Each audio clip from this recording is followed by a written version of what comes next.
And I am the hottest without a deal. You gotta chill. Lyrically, I rob and steal, and you not real at all. No answer when you call. I hit the bank on me and you hit the sports store when you want a ball. Not on my level, keep pedal to metal. I settle with metal. My altercations, man, I'm rolling with rebels. I'm the bomb, diggy.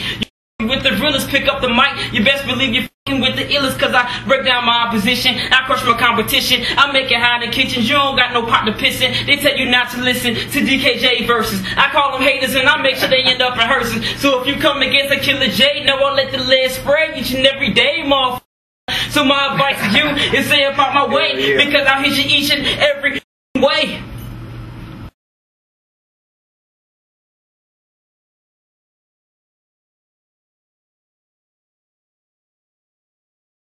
For DKJ, experience, bio, you live it, you breathe it, you die by this. You know what I'm saying?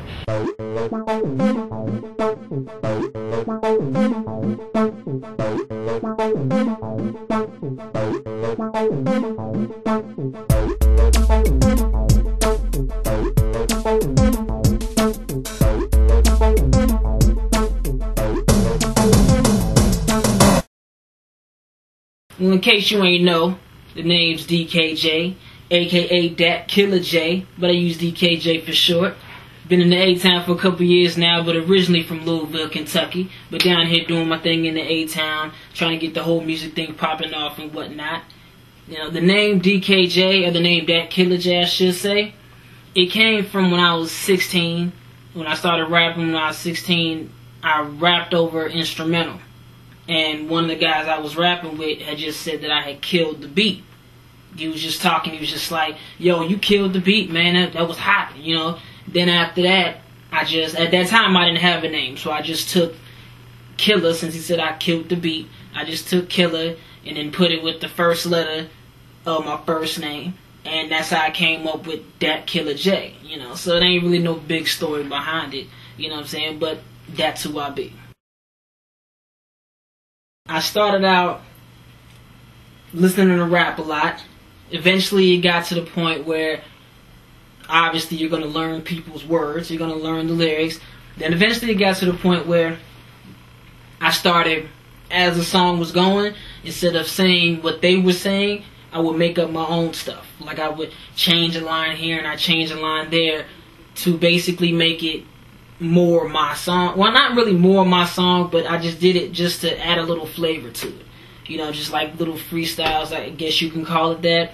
Then after that, I started listening to the instrumentals. When I was able to get instrumentals from songs that I like, then I started just rapping over those instrumentals. I would just make whole songs with choruses and everything over other rappers' instrumentals.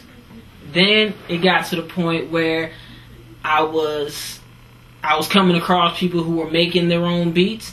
Then I started dealing with those people. I started rapping over original beats.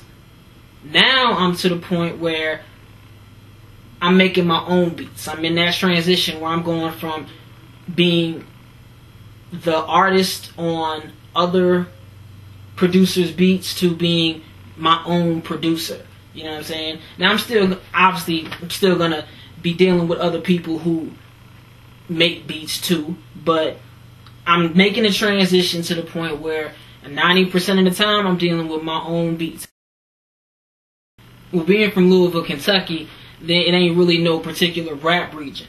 Like, you know, you got the East Coast, West Coast, down south and all that, even the Midwest now too, but back when I started rapping, Louisville wasn't a particular rap region, so the radio stations played everything. They played everything from everywhere. It wasn't, you know what I'm saying, regionally biased or anything like that.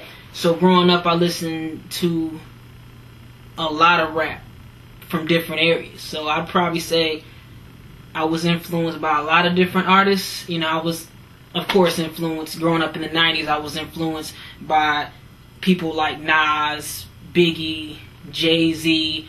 You know, then later on, I got influenced by people like Eminem and Ludacris, you know. But I'd probably say, if I had to pick the 5 people that influenced me the most, the 5 artists that influenced me as an artist the most, it would definitely have to be Lil' Kim for one.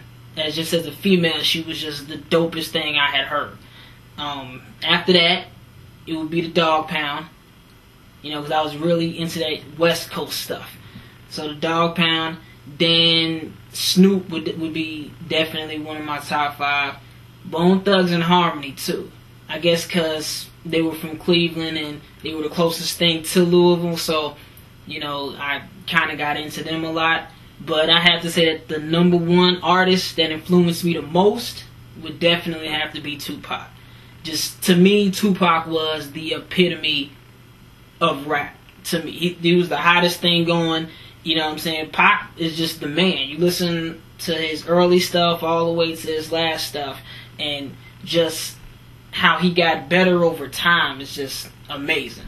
You know, that's, to me, Pac is just the best rapper of all time. So I probably would definitely have to say he would be the most influential person as far as rapping is concerned with me. But what I talk about varies. You know, it varies basically on what I feel at the time. Like I said, I'm a versatile artist, so I talk about everything. Everything ranging from one side of the spectrum all the way to the other. You know, I'm a Pisces. I have two sides. You know what I'm saying? A yin and a yang, a good and a bad. You get all that with me. If you listen to all 4 of my CDs and you listen to every song, you'll tell the difference. It's not all about the same thing all the time. You know what I'm saying? I might talk about sex. I might talk about drugs. I might talk about violence. I might talk about a breakup. I might talk about a situation that I'm going through with somebody. You know what I'm saying? I talk about whatever is on my mind at that time. You know, I'm real personal. It's like music for me, when I write, is therapeutic. You know what I'm saying? I know that might be a cliche thing to say, but for real, for me, it's very therapeutic.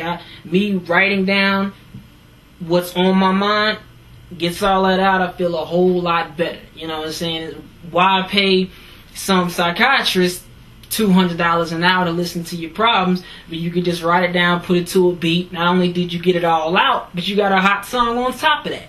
You know what I'm saying? So that's the type of stuff that I talk about. My overall goal in the whole music industry is basically just to put myself on a large platform so that everybody can hear me. You know what I'm saying? Put myself on a platform to where anybody can just go and listen to what I gotta say. You know what I'm saying? Because me, I got a lot of stuff to say. And the more I live, the more stuff I'm gonna have to say. You know, I talk about everything that I deal with. You know what I'm saying? So there's always something that I can say all the time. I'm a very talkative person, so I always got something I can say. So you always don't get some music out of me. That's just how it is. I live and breathe this stuff. This ain't, you know what I'm saying, something I do for fun. This is like music is my passion. That's exactly what it is for me.